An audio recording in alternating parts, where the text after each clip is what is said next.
And welcome back to our channel sensible pharmacist. पिछली video के अंदर हमने पढ़ाई की थी किसके बारे में, पैरासिम्पैथोमाइमेटिक के बारे में। इस वीडियो में हम डिस्कस करने वाले हैं पैरासिम्पैथोलाइटिक्स। ठीक है, तो चलो स्टार्ट करते हैं। पैरासिम्पैथोलाइटिक्स यानी कि एंटी कोलिनर्जिक एजेंट्स। पैरासिम्पैथोमाइमेटिक हमारे थे कोलिनर्जिक एजेंट्स और ये होंगे हमारे एंटी कोलिनर्जिक एजेंट यानी कि कोलिनर्जिक ब्लॉकर भी नहीं हम कह सकते हैं।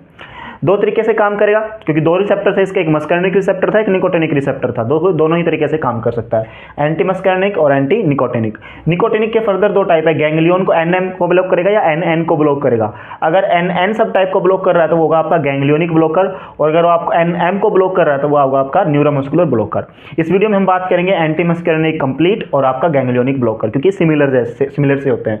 जो आपका न्यूरोमस्कुलर ब्लॉकर है उसके लिए आप एक अलग से डेडिकेटेड वीडियो बनानी पड़ेगी, हम इसके बारे में नेक्स्ट वीडियो में बात करेंगे। ठीक है, अभी के लिए हम इनके बारे में बात करते हैं। तो स्टार्ट करते हैं एंटी मस्कर्निक इफेक्ट यानी कि जो मस्कर्निक रिसेप्टर को ब्लॉक करेगा। स्टार्ट करते हैं। देखो मैकेनिज्म ऑफ एक्शन क्या होगा इसका, ये हमारा मस्कर्निक रिसेप्टर है। मैंने बताया था आपको पिछली वीडियो में 5 टाइप के होते हैं इनके सब type, M1 M2 M3 M4 M5। ठीक है, एसिटाइल कोलिन क्या था, न्यूरोट्रांसमीटर था वहाँ पे जो इन्वॉल्व हो रहा था, वो क्या करेगा, उसको एगोनिस्ट का काम करेगा, मस्कर्निक रिसेप्टर को एक्टिवेट करेगा, उसके जितने भी फंक्शन थे वो परफॉर्म करेगा।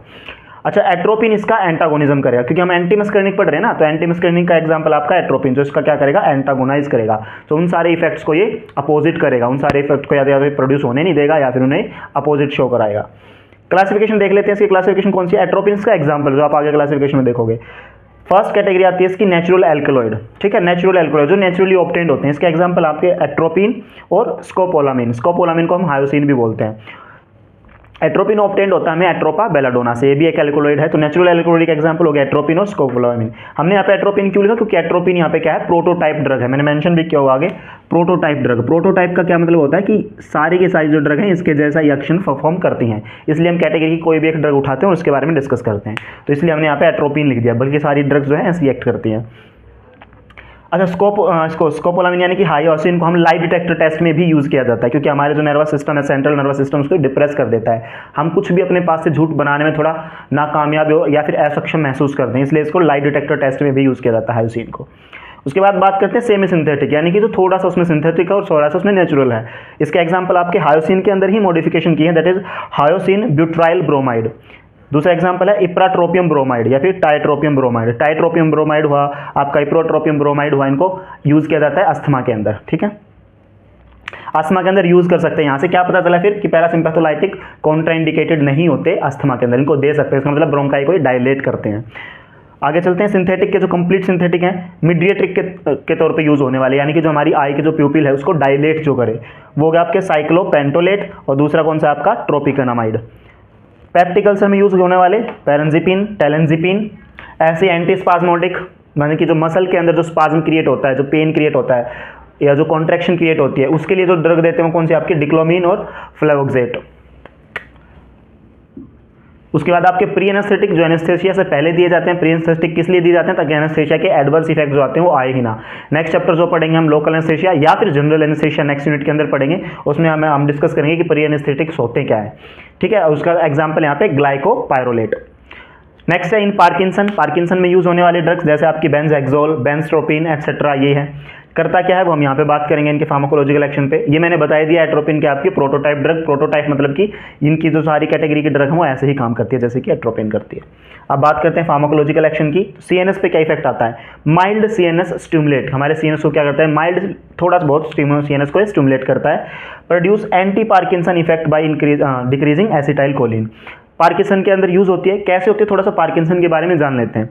जनरली क्या होता है हमारे ब्रेन के अंदर, डोपामीन और एसिटाइल कोलिन का जो लेवल है वो हमारा बैलेंस रहना चाहिए। ठीक है, इन दोनों का लेवल जो हमारा बैलेंस रहना चाहिए।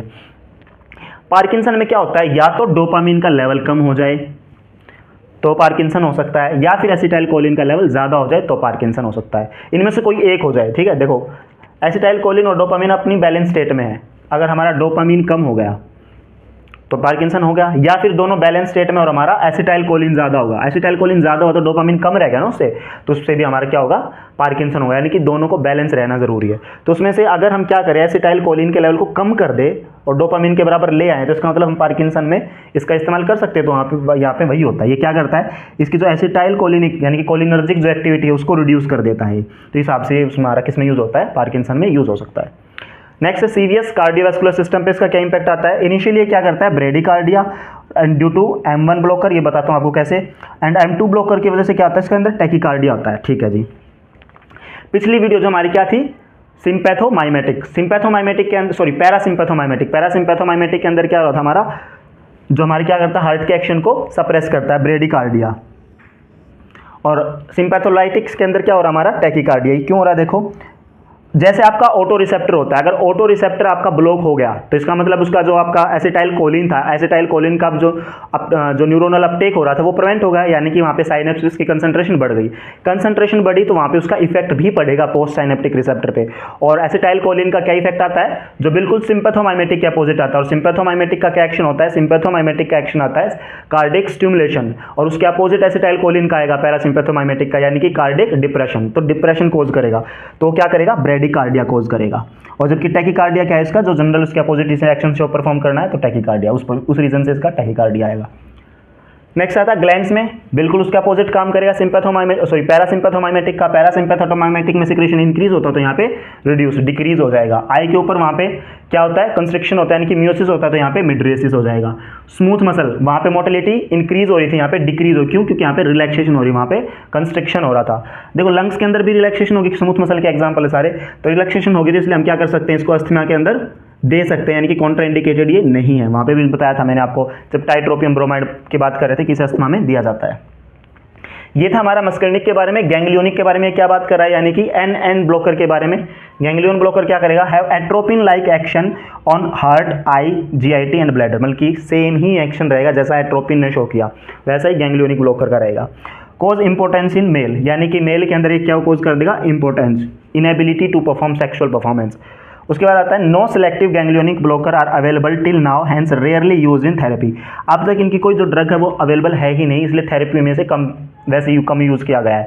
ठीक है, तो ये था हमारा नॉर्मली क्या, एंटीकोलिनर्जिक का, एंटी मस्कर्निक और एंटी निकोटिनिक का गैंग्लियोनिक ब्लॉकर। न्यूरोमस्कुलर ब्लॉकर के लिए हम अलग से चैप्टर है जिसके अंदर पढ़ेंगे हम स्केलेटन मसल रिलैक्सेंट। इसके लिए हम अगली वीडियो के अंदर इसके बारे में बात करेंगे। आई होप आपको ये वीडियो समझ आई होगी। चैनल को सब्सक्राइब करें और वीडियो को लाइक करें। Thank you so much.